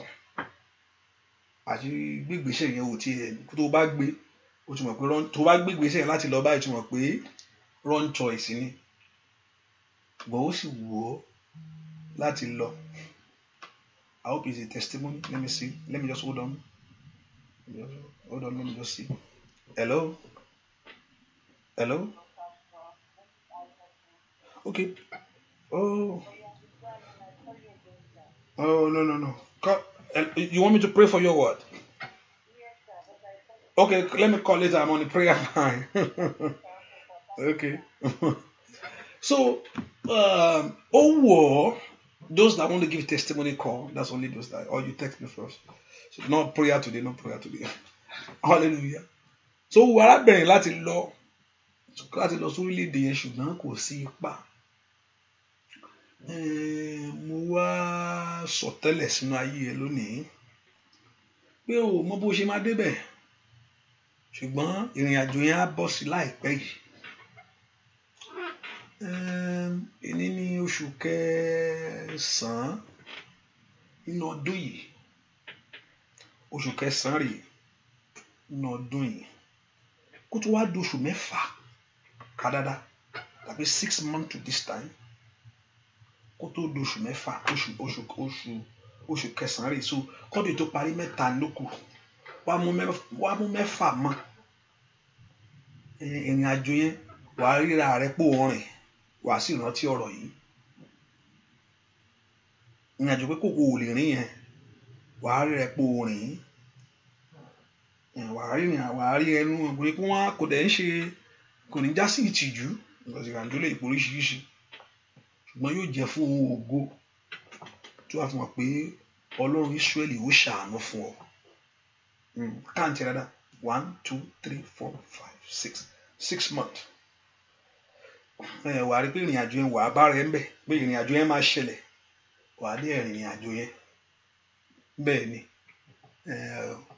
ohun tó ò ní láti fi rin yẹn yóò wà ọ́, ohun tí ò lè ṣẹlẹ̀ yóò ṣẹlẹ̀, wàá sì mọ̀ pé Ọlọ́run ni. Ẹ ká porúkọ Jésù. Ọlọ́run jẹ́ kí ọ̀nà ńlá fún mi láyé, ìwọ ọ̀nà àṣeyọrí mi là. Olúwa jẹ́ kí ọ̀nà ńlá fún mi lórílẹ̀-èdè yìí. Olúwa jẹ́ kí ọ̀nà ńlá fún mi lórí ọmọ. Èmi ò mọ̀ bí tó ń gbàdúrà fún kí ọ̀nà ti là fún ọ. Porúkọ Jésù dáadáa. Ọlọ́run jọ̀ọ́ jẹ́ kí ọ̀nà ńlá fún mi láyé. Ọlọ́run jọ̀ọ́ jẹ́ kí ọ̀nà ńlá fún mi. Ìwọ ọ̀nà ńlá là fún mi sẹ́. Olúwa ṣí ilẹ̀kùn àṣeyọrí mi. Olúwa jẹ́ kí ọ̀nà là fún mi. Jẹ́ kí ọ̀nà ìyanu là. Ìwọ ọ̀nà gbéga là. Ní orúkọ Jésù. Olúwa lànà. Olúwa lànà. Ọmọ Ọlọ́run porúkọ Jésù náà mi tó wà. Olúwa lànà. Ìwọ ọ̀nà àṣeyọrí là fún mi. Ìwọ ọ̀nà gbéga là fún mi. Ìwọ ọ̀nà ìbùkún là fún mi. Lórílẹ̀-èdè ìwọ ọ̀nà mi là. Porúkọ Jésù. Ìwọ ọ̀nà là. Ìwọ ọ̀nà là. ìwọ ọ̀nà àlà, ìwọ ọ̀nà àlà, ìwọ ọ̀nà àlà, ìwọ ọ̀nà àlà, ìwọ ọ̀nà àlà. Ó yá ó yá ó yá, ọba tí ń lànà fún ayé ẹni, Olúwa lànà. Ọba tí mú ayé ẹni jáde lọ́wọ́ ìṣòro, Olúwa lànà. Ọba tí ń gbẹ̀tọ́ ẹni fúnni, Olúwa lànà. Ọba tó mú ayé ẹni ṣe rere, ọba Ọlọ́run lànà kó gbàdúrà, Olúwa lànà. Ìwọ ọ̀nà mi là, ìwọ ọ̀nà àbùkún là, ìwọ ọ̀nà àṣeyọrí là, orúkọ Jésù. Ọ̀nà là fún mi, ìwọ ọ̀nà là, ìwọ ọ̀nà àbùkún mi là, ìwọ ọ̀nà àṣeyọrí mi là, ìwọ ọ̀nà ògo mi là, orúkọ Jésù dáadáa. Olúwa lànà, Olúwa lànà, Olúwa lànà, Olúwa lànà, Olúwa lànà, Olúwa lànà, Olúwa lànà ní orúkọ Jésù. Ó yá gbàdúrà sẹ́, kọ́lọ́run kó lànà fún ọ ní ọdún yìí ní orúkọ Jésù. Kọ́lọ́run kó lànà fún ọ ní orúkọ Jésù láti ṣe rere. Kólúwa kó lànà fún ọ láti láṣeyọrí láyé. Kólúwa kó lànà fún ọ, kó bọ́ sí fún ọ. Gbọ́ àdúrà lórúkọ Jésù Kristi. Olúwa wa, ẹ pe orúkọ Jésù dáadáa. Ọlọ́run fi títóbi rẹ̀ hàn lórí ayé mi. Lónìí, títóbi Ọlọ́run yóò pọ̀ ká rẹ lẹ́nu mọ́, yóò sì mú ọ jáde. Láàárọ̀ yà sọ nípa Shadrach, Meshach and Abednego. Bí Ọlọ́run ṣe fi tóbi rẹ̀ hàn lórí ayé wọn, a situation that is hopeless and the Lord stepped in. Ọlọ́run wọnú rẹ̀ lọ, ó sì yí gbogbo ẹ̀ padà. Àwọn tó ní kó kú, wọ́n á dẹ̀ tó ní pé kò sẹ́nìkan tí ò gbọdọ̀, ẹnìkankan tí ò ní tẹríba fún Ọlọ́run wọn. Ọlọ́run ó fi títóbi rẹ̀ hàn. Wọ́n sọ pé ó tì fún ọsẹ́, wọ́n gan wò pé báwo ló ṣe máa ṣe ṣe. Ọmọ pé ipò míì gangan èèyàn á wò pé báwo máa ṣe mú kinní yìí o. Èèyàn pé àwọn èèyàn ló ti ń sọ fún yàn, èèyàn gan á wo ara rẹ̀ pé Ọlọ́run ló lè ràn mí lọ́wọ́. Kò yẹ pé èèyàn ló ń sọ fún. Ọ̀pọ̀lọpọ̀ you look at your situation, èèyàn gan á wò pé àfọlọ́run o. Ẹ kó porúkọ Jésù. Ọlọ́run fi títóbi rẹ̀ hàn lórí ayé mi. Ọlọ́run fi bó ṣe tó. Olúwa ẹ ti tóbi tó. Olúwa ẹ ti tóbi tó. Ayé kò gbà yín, ọ̀run kò gbà yín. Olúwa ẹ ti tóbi tó. Olúwa ẹ ti tóbi tó. Olúwa ẹ ti tóbi tó. Ayé kò gbà yín, ọ̀run kò gbà yín. Olúwa ẹ ti tóbi tó. Orúkọ Jésù. Olúwa fi títóbi rẹ̀ hàn lórí ayé mi sẹ́. Bó ṣe tó, Olúwa fi hàn lórí iṣẹ́ mi. Jẹ́ káyé mọ̀ pé mo ní ọ. Jẹ́ káyé mọ̀ pé mo ní ọ ń bàbá. Jẹ́ káyé mọ̀ pé mo ní ọ. Jẹ́ káyé mọ̀ pé mo ní ọ. Jẹ́ kí ọ̀rọ̀ mi jó ṣe é ṣe fún mi. Jẹ́ kí ọ̀rọ̀ ayé mi kó ní ìyanjú fún mi. Ẹ porúkọ Jésù bí tẹ́ wà. Ọlọ́run jọ̀ọ́, yíká tó lè bá wọ́n ṣìkìyàbá. Ọlọ́run tó pọ̀ nípa àti agbára. Ìwọ tó ní ipa àti agbára lọ́wọ́. Olúwa fi títóbi rẹ̀ hàn lórí ọ̀rọ̀ mi. Ohun táyé sọ kò ṣeé ṣe, Olúwa fún mi ṣe. Ibi táyé sọ kémi lè gbà kọjá, mú mi kọjá ń bẹ bàbá. Ní orúkọ Jésù. Àwọn ọ̀nà orúkọ Jésù dáadáa. Olúwa fi títóbi rẹ̀ hàn lórí ayé mi lónìí. Bó o ṣe tó, Olúwa fi hàn. Bó o ṣe tó, Olúwa fi hàn. Kó o gbẹ̀tọ́ mi fún mi. Bó o ṣe tó, Olúwa fi hàn. Kó o pèsè lọ́nà ìyanu. Olúwa bó ṣe tó, kó o lànà ńlá. Orúkọ Jésù dáadáa. Olúwa fi títóbi rẹ̀ hàn. Ọba Ọlọ́run gbàdúrà bí tó wà sẹ́. Rí pàtólì kele bó ṣìkìyàbá. Ó yá. Orúkọ Jésù. Olúwa fi títóbi rẹ̀ hàn lórí ayé mi ni. Olúwa fi títóbi rẹ̀ hàn lórí iṣẹ́ mi ni. Olúwa fi títóbi rẹ̀ hàn lórí ọ̀nà mi ni. Àní orúkọ Jésù. Olúwa fi títóbi rẹ̀ hàn lórí ọ̀nà mi sẹ́. Fi hàn olùgbàlà, fi hàn olùgbàlà, fi hàn olùgbàlà, fi hàn olùgbàlà, fi hàn nú ayé àwọn èèyàn yìí. Olúwa fi títóbi rẹ̀ hàn lórí ayé wọn gbogbo. Olúwa fi títóbi rẹ̀ hàn ní orúkọ Jésù. Kó pọ̀ tá lẹ́nu mọ́ ní orúkọ Jésù.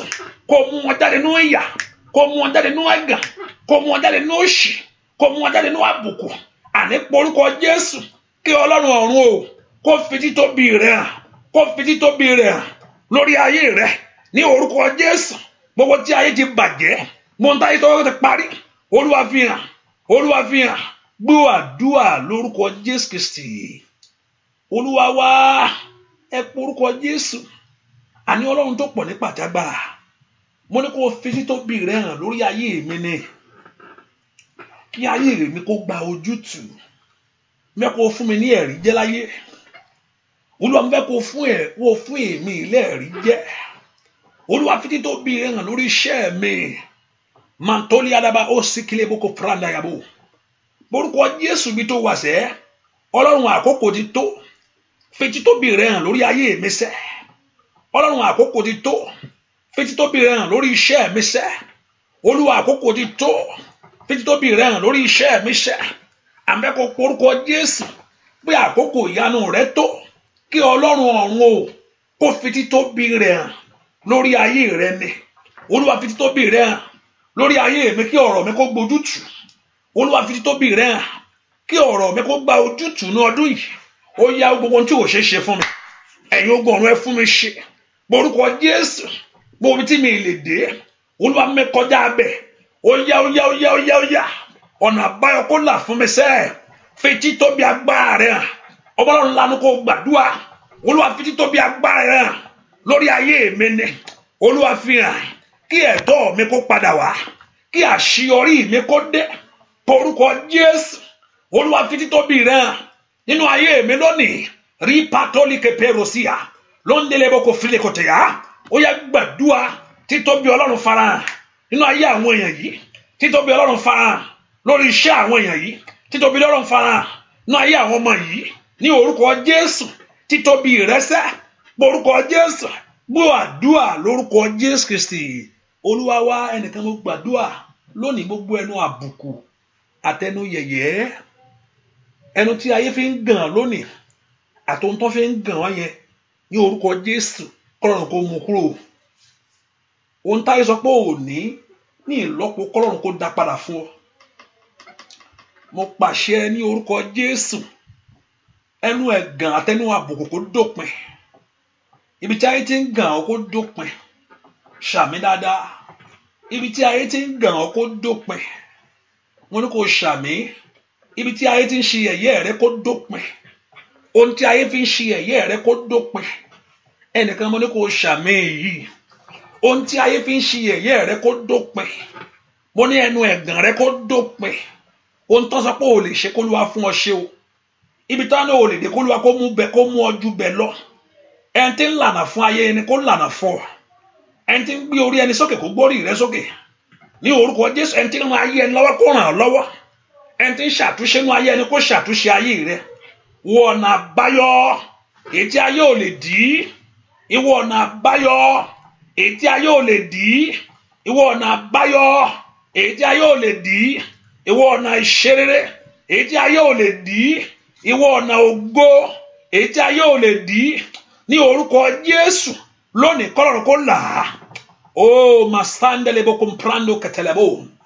Manembre sukelebo kapayabo. Ọ̀nà ìṣerere tí ayé ò lè dí. Ní orúkọ Jésù kó là fún ayé rẹ. Ó yá kó là. Ó yá kó là. Ó yá kó là. Ó yá kó là. Ọ̀nà ògo rẹ là. Ọ̀nà àbùkún rẹ là. Ní orúkọ Jésù. Ọ̀nà àṣeyọrí rẹ kó là. Ọ̀nà ìgbéga rẹ kó là. Ní orúkọ Jésù. Ọ̀nà ògo rẹ kó là. Ní orúkọ Jésù. Ọ̀nà àbùkún rẹ kó là. Lónìí lórúkọ Jésù. Kí Olúwa kó fàyè gbà ọ́. Àní porúkọ Jésù. Lórílẹ̀-èdè yẹn ogun ọ̀run ẹ fàyè gbà mí. Ẹ fàyè gbà mí. Ẹ fàyè gbà mí. Ní orúkọ Jésù. Àkókò ti tó fún mi. Ẹ fàyè gbà mí. Ó yá gbàdúrà. Sọ pé àkókò ti tó fún mi láyé. Ẹ̀yin ogun ọ̀run ẹ fàyè gbà mí. Lórílẹ̀-èdè yìí. Ẹ fàyè gbà mí. Nílé ọkọ. Ẹ fàyè gbà mí. Ó yá. Àkókò ti tó fún ọ. Ní orúkọ Jésù. Ẹ̀yin ogun ọ̀run ó yẹ fàyè gbà mí fún ìṣeré láyé. Ní orúkọ Jésù. Ẹ̀yin ogun ọ̀run ẹ fàyè gbà mí fún ohun ògo láyé. Àní gbàdúrà. Olúwa fàyè gbà àwọn èèyàn yìí.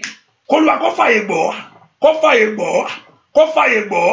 kó fàyè gbọ́ ó yá kó fàyè gbọ́ gbọ́ àdúrà lórúkọ Jésù Kristi Olúwa wa mo tó pàṣẹ mo sọ̀rọ̀ àṣẹ jáde nínú ayé ẹnìkan lọ́wọ́lọ́wọ́ báyìí ohun tí ayé gbà lọ tó ń jí mọ́ ọ lọ́wọ́ k'Olúwa kó dá padà fún ọ ní ìlọ́po ṣàmì dáadáa ohun tí ayé jí mọ́ ọ lọ́wọ́ k'Olúwa kó dá padà fún ọ ní ìlọ́po wọ́n tó ti ṣe prayer and share as I encourage us to do that please wọ́n tó ti ṣe whether on Facebook YouTube wherever you anywhere be a blessing share it ohun tí ayé gbà lọ́wọ́ rẹ k'Olúwa kó dá padà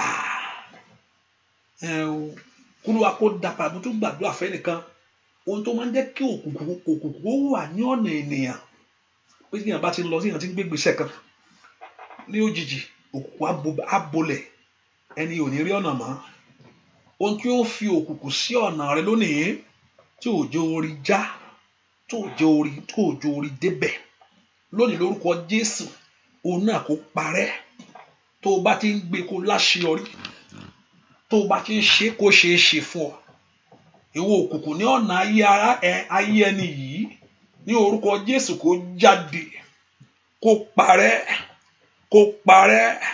ìwọ òkùnkùn parẹ́ ìwọ òkùnkùn parẹ́ ìwọ òkùnkùn parẹ́ ìwọ òkùnkùn parẹ́ ìwọ òkùnkùn parẹ́ ìwọ òkùnkùn parẹ́ ìwọ òkùnkùn parẹ́ ìwọ òkùnkùn parẹ́ orúkọ Jésù ìwọ òkùnkùn parẹ́ ní ọ̀nà mi orúkọ Jésù sẹ́ mazu tekelebo kò prada kapa mazu tekelebo kapayabo mali predo sotelebo mande bredo tokolaba oya kí òkùnkùn kó parẹ́ ní orúkọ Jésù ìwọ òkùnkùn parẹ́ ní ọ̀nà mi lónìí òkùnkùn parẹ́ nínú ayé mi lónìí ìwọ òkùnkùn parẹ́ lórí iṣẹ́ mi lónìí ní orúkọ Jésù kí òkùnkùn kó parẹ́ nínú ayé rẹ mo gbàdúrà fún ọ ní orúkọ Jésù òkùnkùn parẹ́ lórí iṣẹ́ rẹ ní orúkọ Jésù ìwọ òkùnkùn parẹ́ nínú ọ̀nà rẹ ní orúkọ gbogbo tó ń fi òkùnkùn sínú ayé rẹ lónìí gbogbo tó ń fi òkùnkùn sórí iṣẹ́ rẹ lónìí gbogbo tó ń fi òkùnkùn sínú ayé ọmọ rẹ lónìí ní orúkọ Jésù lónìí mo ní kó parẹ́ òkùnkùn rẹ kó di ìmọ́lẹ̀ óyá òkùnkùn mi di ìmọ́lẹ̀ ní orúkọ Jésù ìmọ́lẹ̀ mi tàn ìmọ́lẹ̀ ayé rẹ tàn ní orúkọ Jésù látòní lọ ìmọ́lẹ̀ ayé rẹ tàn bó àdúà lórúkọ Jésù Kristi Olúwa wa ẹ pé orúkọ Jésù ẹ̀yin ogun ọ̀run ẹ parí iṣẹ́ tẹ́tí bẹ̀rẹ̀ nú ayé mi ó ní ẹni tó bẹ̀rẹ̀ iṣẹ́ rẹ̀ ni ó parí ẹ̀ ibi tó wà ìwọ kọ́ ló wà ń bẹ̀ ṣùgbọ́n ibi tó wà yẹn ìwọ kọ́ ló débẹ̀ o sì fẹ́ kọ́ lọ́n kó mú ọ ju bẹ́ẹ̀ yẹn lọ ẹ pé orúkọ Jésù dáadáa ẹ̀yin ogun ọ̀run ẹ parí iṣẹ́ tẹ́tí bẹ̀rẹ̀ lórí ayé mi ẹ ti mú mi dé ìlú yìí ẹ ti mú mi wọlé ọkọ ẹ ti fún mi lọ́mọ ẹ ti mú mi bẹ̀rẹ̀ skul ó yẹ ẹ̀yin ogun ọ̀run ẹ parí iṣẹ́ tẹ́tí bẹ̀rẹ̀ nú ayé mi nínú ọdún yẹn parí iṣẹ́ tẹ́ bẹ̀rẹ̀ ẹ̀yin ogun ọ̀run ẹ parí iṣẹ́ tẹ́ ti bẹ̀rẹ̀ ẹ parí iṣẹ́ tẹ́ ti bẹ̀rẹ̀ nú ayé mi sẹ́ ẹ̀yin ogun ọ̀run o bá lanu kó gbàdúrà o ẹ̀yin ogun ọ̀run ẹ parí iṣẹ́ tẹ́ ti bẹ̀rẹ̀ nú ayé mi sẹ́ ẹ parí iṣẹ́ yìí o Màsáíà ẹ parí iṣẹ́ tẹ́ ti bẹ̀rẹ̀ nú ayé mi ọmọ Ọlọ́run lanu kó gbàdúrà kí ogun ọ̀run kó parí iṣẹ́ tó ń bẹ̀rẹ̀ nú ayé rẹ ẹ ó ní ẹni tó bẹ̀rẹ̀ iṣẹ́ rere òun ni ó parí rẹ̀ iṣẹ́ rere tí Ọlọ́run bẹ̀rẹ̀ ẹ̀yin ogun ọ̀run ẹ parí ẹ̀ ní ọdún yìí ẹ parí ẹ̀ ní oṣù yìí ó yá ẹ̀yin ogun ọ̀run ẹ parí iṣẹ́ tẹ́ ti bẹ̀rẹ̀ ó yá ẹ̀yin ogun ọ̀run ẹ parí iṣẹ́ tẹ́ ti bẹ̀rẹ̀ ó yá gbàdúrà mi tó wà sẹ́ kí ogun ọ̀run kó parí iṣẹ́ tó ti bẹ̀rẹ̀ nínú ayé rẹ ní gbàdúrà sẹ́ ẹ̀yin ogun ọ̀run o ẹ parí iṣẹ́ tẹ́ ti bẹ̀rẹ̀ nínú ayé mi ní ẹ̀yin ogun ọ̀run o ẹ parí iṣẹ́ tẹ́ ti bẹ̀rẹ̀ nínú ayé àwọn ọmọ mi ní nínú ayé àwọn èèyàn yìí ogun ọ̀run parí iṣẹ́ rẹ ó yá parí iṣẹ́ àṣeyọrí ó yá parí iṣẹ́ ìbùkún ó yá parí iṣẹ́ ìgbéga ní orúkọ Jésù ẹ parí iṣẹ́ tẹ́ ti bẹ̀rẹ̀ nínú ayé àwọn èèyàn yìí kó ogun ọ̀run kó parí rẹ̀ lónìí iṣẹ́ tó ti bẹ̀rẹ̀ nínú ayé rẹ̀ iṣẹ́ tó ti bẹ̀rẹ̀ nínú ọ̀nà rẹ̀ ní orúkọ Jésù matoli abaparia lo sikile boko paria bo masori kapari staria wani perkatalia ai Màsáíà kó ogun ọ̀run kó parí iṣẹ́ rẹ̀ gbọ́ àdúà lórúkọ Jésù Kristi Olúwa ẹnìkan ò ń bẹ̀rù fún ìtìjú ẹ̀rù ń bà ọ́ ìtìjú náà ò dá lójútọ́ ìtìjú kò dá kójú tèèyàn ṣùgbọ́n Olúwa ní kí n sọ fún ẹ pé ojú ò ní tì ọ́ lórí kinní yẹn. Ẹnìkan ò ń bẹ̀rù kójú má tì ọ́. Ẹnìkan Olúwa ní pé ojú ò ní tì ọ́, ẹ̀rù ń bà ọ́, ìtìjú ò dá lótìtọ́. Ẹnìkan wà ní àdúrà ẹ lọ́wọ́, ò ń bẹ̀rù kójú má tì ọ́. Gbogbo tó ká ọmọ kọ́nà tí ò mọ bí ó ṣe yí, ní orúkọ Jésù kí ìyanu rẹ kó ṣẹlẹ̀. Mo pa ní àṣẹ, gbogbo tó ká ayé rẹ mọ́ kọ́nà èyí tí ò mọ bó ṣe ṣẹlẹ̀, ẹ̀rù ń bà ẹ̀rù. Ọlọ́run má jùbọ́ dúdú tì mí o, wọ́n má dúdú tì mí o. Ṣùgbọ́n Olúwa ní kí n sọ fún pé ojú ò ní tì ẹ́. Wọ́n ṣàdì ọ̀rọ̀ ẹ mú. Olúwa sọ pé ojú ò ní tì mí. Wọ́n á pàṣẹ gbogbo tó ká ọmọ kọ́nà tó tì ọ́ sí ojú kan. Lórúkọ Jésù, ìwọ ọ̀nà là ń bẹ̀. Gẹ́gẹ́ bí ọ̀rọ̀ rẹ̀, ojú ò ní tì ọ́. Ojú ò ní tì ọ́. Ojú ò ní tì ọ́. Ẹnìkan fẹ́ kó gbàdúrà mi tó wà. Olúwa yọ mí nínú àgò ọ̀tá.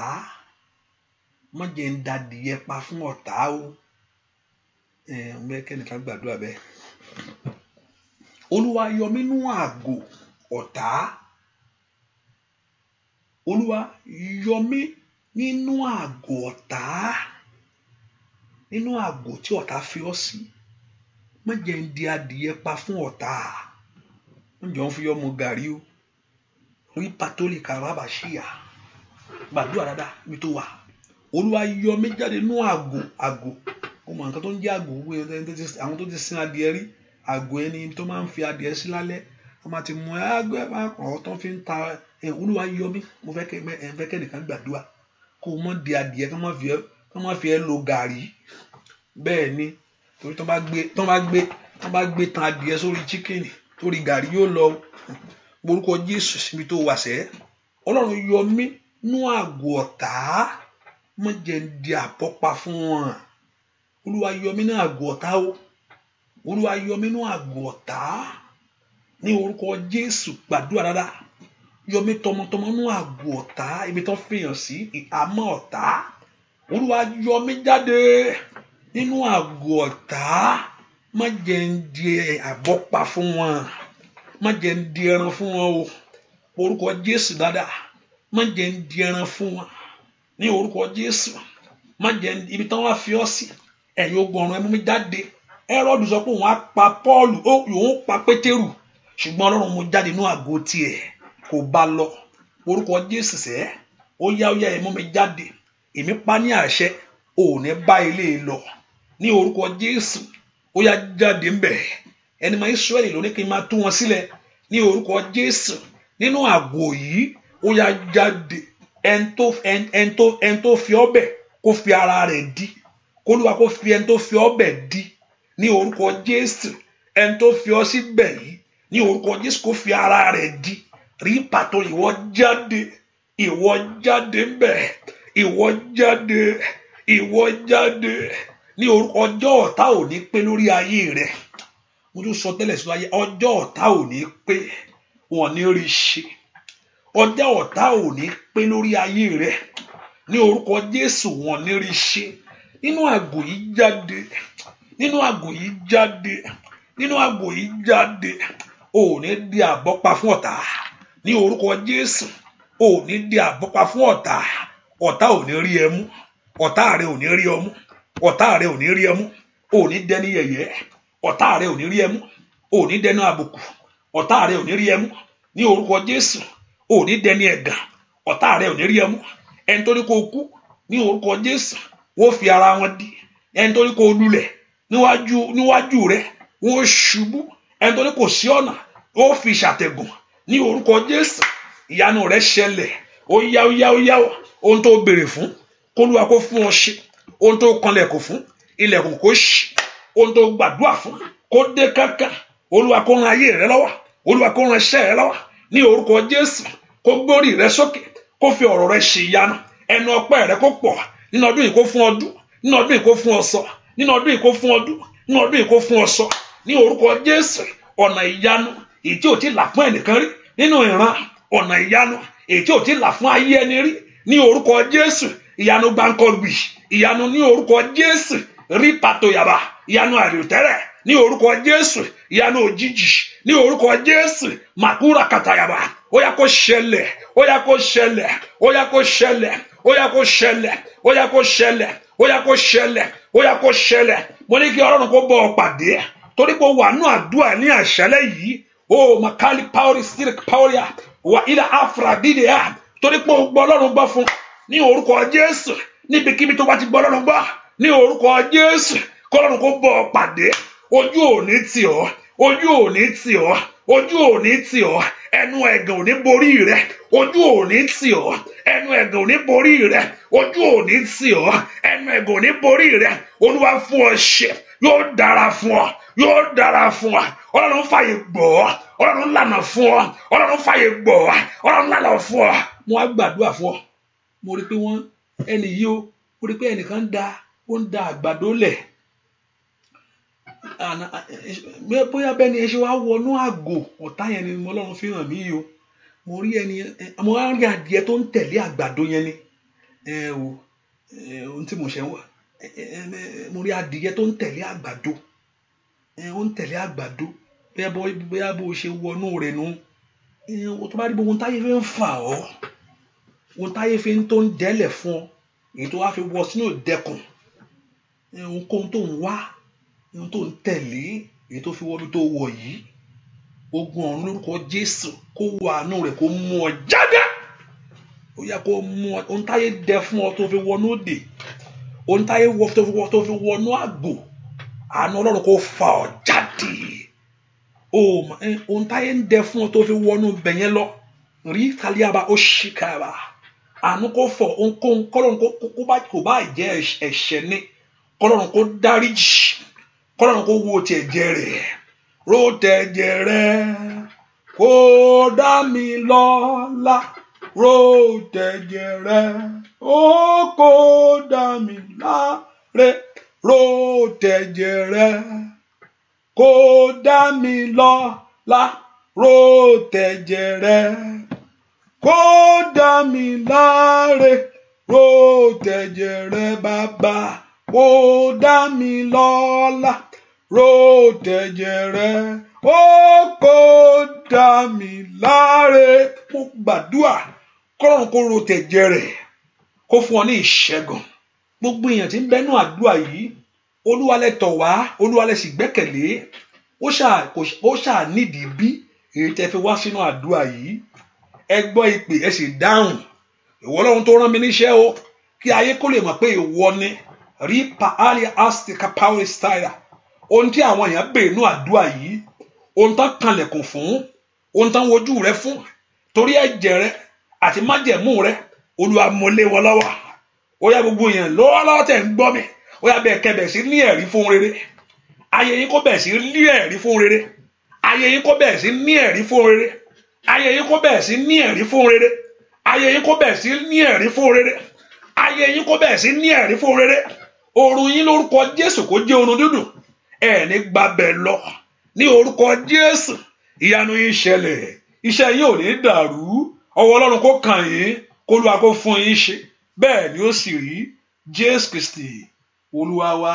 Can you say that amen very well? Ẹnìkan Olúwa ní kí n sọ pé òun ó fún ọ ní ẹnu ọpẹ́. Ẹnìkan sọ ṣàmì yẹn dáadáa. Ṣàmì yẹn sọ pé èmi ni. Sọ pé èmi ni. Sọ bẹ́ẹ̀ mean it by yourself. Olúwa ní pé òun ó fún ọ ní ẹnu ọpẹ́. Èmi ni. Sọ bẹ́ẹ̀ pé ìwọ ni. Ẹnìkan Olúwa ní kí n sọ pé òun á fún ẹ ní ẹnu ọpẹ́. Ẹ wá sọ pé èmi ni. Èmi ni. Ìwọ ni. Sọ pé ìwọ ni. Ìwọ ni. Ìwọ ló máa ní ẹnu ọpẹ́ yẹn. Ó di dandan ni. Olúwa ní pé òun ó fún ọ ní ẹnu ọpẹ́. Olúwa ní òun ó fún ọ ní ẹnu ọpẹ́. Ẹnu ọpẹ́ rẹ yóò pọ̀. Olúwa yóò fún ọ ní ẹnu ọpẹ́. Olúwa ní òun ó fún ọ ní ẹnu ọpẹ́. Ohun tó ti dàrú, Olúwa yóò tútù fún ọ. Ohun tó ti dàrú, Olúwa yóò tútù fún ọ. Ẹnìkan mo tún sọ̀rọ̀ fún ọ sẹ́ẹ̀. pé Ọlọ́run yóò dá ìgbà padà fún ọ. Ó dà pé àkókò ti lọ, ó dà bẹ́ẹ̀, ṣùgbọ́n Ọlọ́run yóò dá ìgbà náà padà fún ọ. Olúwa yóò dá ìgbà padà fún ọ. Olúwa yóò dá ìgbà padà fún ọ. Olúwa yóò dá ìgbà padà fún ọ. Olúwa yóò dá ìgbà padà fún ọ. Ẹnìkan gbọ́ ọ̀rọ̀ Olúwa kó tó di the middle of October, ohun tó ń wá yóò tẹ̀ ọ́ lọ́wọ́. Ẹnìkan gbọ́ kó tó di the middle of October, kó tó di the middle of October of next month, ohun tó ń wá yẹn yóò tẹ̀ ọ́ lọ́wọ́. Ṣàmì dáadáa, sọ pé ìwọ ni, sọ pé èmi ni. Kó tó di the middle of October tá a fẹ́ wọ̀ oṣù tó ń bọ̀ yìí, ohun tí ò ń wá yẹn á wá ọgbọ́n bó ṣe máa wà lọ́wọ́ ẹ rèé. Hallelujah, yóò tẹ̀ ọ́ lọ́wọ́.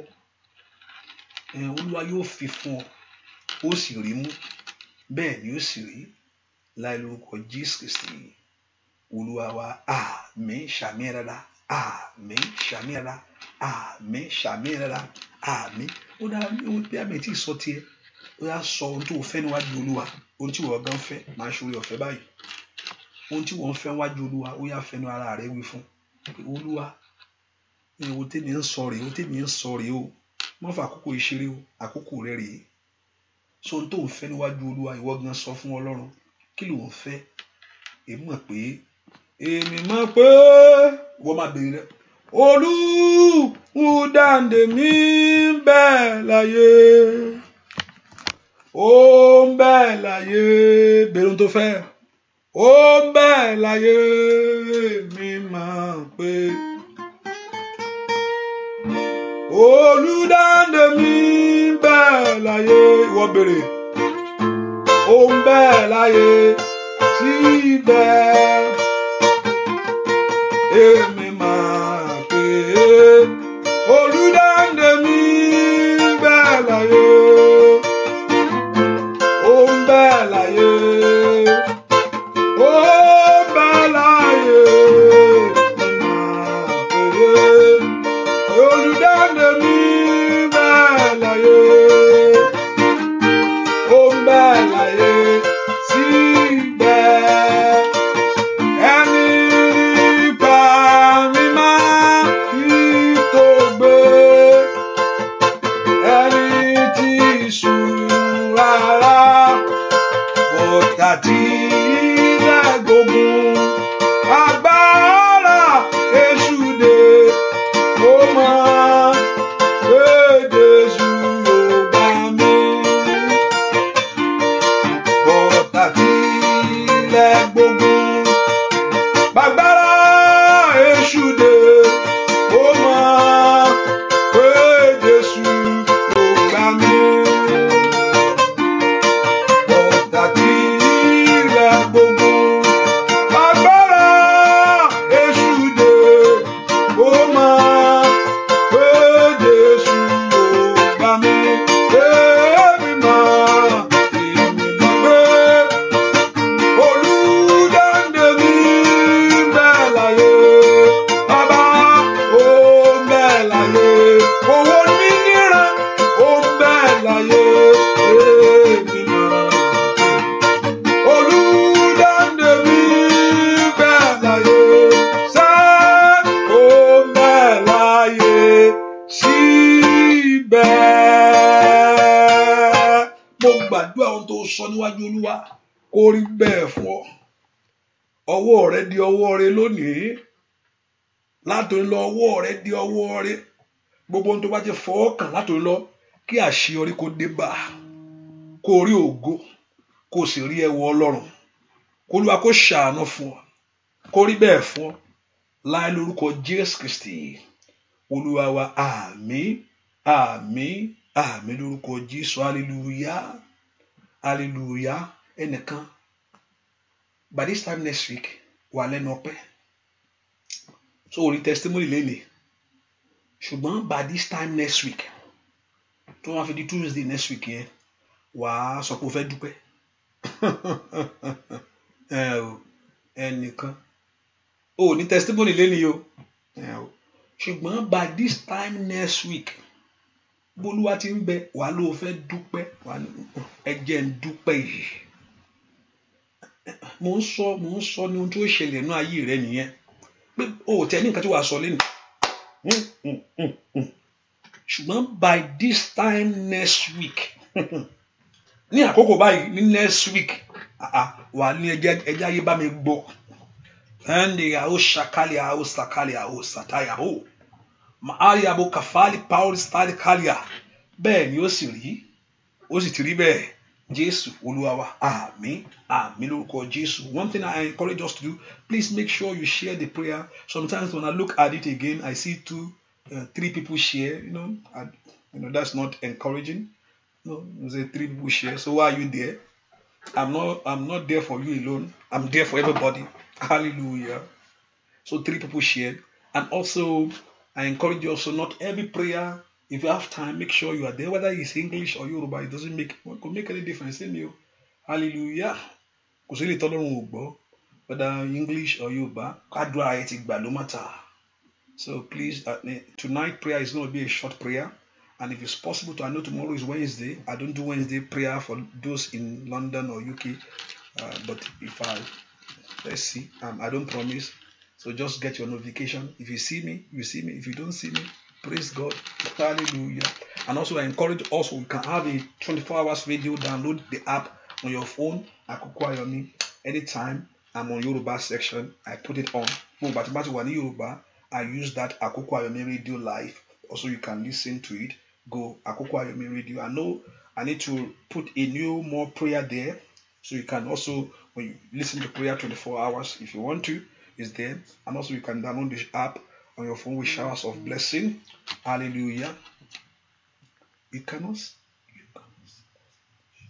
Okay. So God bless you. So no, I'm not talking about those. I can see those on Facebook. Not everybody. I can see those on Facebook. I see there are 3 shares. So I know when someone shares, I know because I can see, but I know it goes, but I see some few. The Lord Jehovah God will bless you. Hallelujah. And sometimes you people share to me, I know. Praise the Lord. Hallelujah. So the Lord Jehovah God, not only you, man, people share. So, and also another thing that you have to do, just be a blessing, support the work of God. And also the partner people have not yet put a prayer together for you. But by God's grace, look at before the end of this month, I will send the flyer out. Please don't reply me on that. I know today is 26, 27. So by God's grace, before the end of this month, we know we have 2 prayer. One on the first day of the week. And also commit to your work. God bless you. So make sure you be a blessing. You can go on our website, fcministry.org. And also I put ahead of us, by October 15, we're going to change the app. We need to pay for the app with the showers of blessing. I think every year we do have to do that. So it's going to do, say the pro plan valid until 10/15/20. So if I request for support, say I want this money, don't run away. Hallelujah. Praise the Lord. So that thing is due of next month on the 15th. So I let us know. So if you want to be a blessing, and which I encourage everyone. You don't have to have much big one. See, before you be a blessing. But you need a contract. My support. That little one in your hand, do it. Be a blessing to your church. Be a blessing to the work of God. Not until. Giving is the way to your breakthrough. Adua is a nice one, very nice. But remember, for someone to receive is by giving. Adua le ṣẹ́gun ọ̀tá, ó lè fọ́rí ọ̀tá mọ́lẹ̀. For someone to receive a blessing is by giving. You look at the Bible pé ọwọ́ ẹni tó fún báyìí, tó di ọwọ́ báyìí kì í rí, but ọwọ́ ẹni tó là ní. The scripture, àdúrà dá o, kò sí ọ̀tá tó dára, Olúwa ṣe yánu, Olúwa ṣe gbogbo mọ̀ bó dá. But it's giving is the way to break through. And also sometimes many of us, we have prayed enough. What you need is also to be. I don't believe that after you pray, that every prayer is a seed. Maybe like Ashibadua, oh, also a seed. I don't really believe that. But I know my Polo man fun kan ní ọ̀fẹ́. but also Ọlọ́run máa ń fún èèyàn ní ọ̀fẹ́. I believe Ọlọ́run máa ń fún èèyàn kan ní ọ̀fẹ́ pé Ọlọ́run ò kí ń gbowó bẹ́ẹ̀ ṣe gbàdúrà tán kan kó yá gbogbo yẹn dáwó wọn pé Ọlọ́run máa ń fún nǹkan but also is a way èèyàn náà lè tánù is a way to blessing. So ẹ jẹ́ ká là á kọ́ máa là á dáadáa ni you break it down Ọlọ́run náà máa ń fún ọ̀fẹ́ ló ń fún nǹkan ṣùgbọ́n also giving is the way to your breakthrough. Not only the things of God, people around you, hallelujah, your church, your pastor, everyone, be a giver. The Lord Jehovah God will bless you. Mo gbàdúrà kí àṣeyọrí kó dé báyìí kí ẹ rí ohun rere láyé eléyìí tẹ́ gbà yìí kó farahàn bẹ́ẹ̀ ni ó sì rí Jésù Kristi Olúwa wa. Omi yẹn gbogbo ẹni tó ń gba Ọlọ́run gbọ́ fún ọmọ gbọ́wọ́lé inú ẹ dáadáa wọ́n tó ń gbọ́ ló mọ̀ pé wọ́n tó bá ń wọ Ọlọ́run ẹni tó bá ń wọ ọmọ ṣáà máa wá sínú àdúrà yìí wọn gbọ́ Ọlọ́run á ṣì yánú ayé wọ́n tó ń gba Ọlọ́run gbọ́ fún ọmọ lórúkọ Jésù alẹ́ ayọ̀ kó sọnù rẹ ọmọ yẹn kó jáde gbọ́wọ́lé inú ẹ dáadáa ẹni tó ń gba Ọlọ́run gbọ́ fún ọmọ ní àṣálẹ́ yìí ní orúkọ Jésù ọlẹ́ ayọ̀ kó sọnù ayé ẹ owó tó ti ń pèsè yẹn fún pé láti lọ ṣe nǹkan yẹn ní ìyanu lórúkọ Jésù kó wáyé ẹ lẹ́nu kó fún ọlọ́mọ yẹn bẹ́ẹ̀ ni ó sì rí Jésù Olúwa wa àmín àmín àmín lórúkọ Jésù hallelujah hallelujah. Thank you for coming. God bless you. You are doing good work. God bless you. Bye bye. See, if you see me tonight, it's okay. There's a prayer tonight, short one by 9. But if you see me 1 o'clock, it's okay. But if you don't see me, God bless you. Bye bye.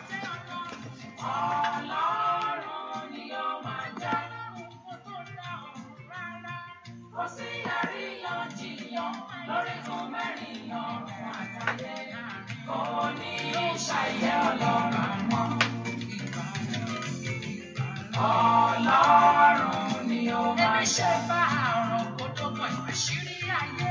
Ọlọ́run ni ó máa jẹ́ pẹ̀lú ọ̀run ọwọ́ rẹ̀ nìkan ló wà. Lánà ló ní lọ́sà ó títí dé ayérayé. Ọlọ́run ni ó máa jẹ́.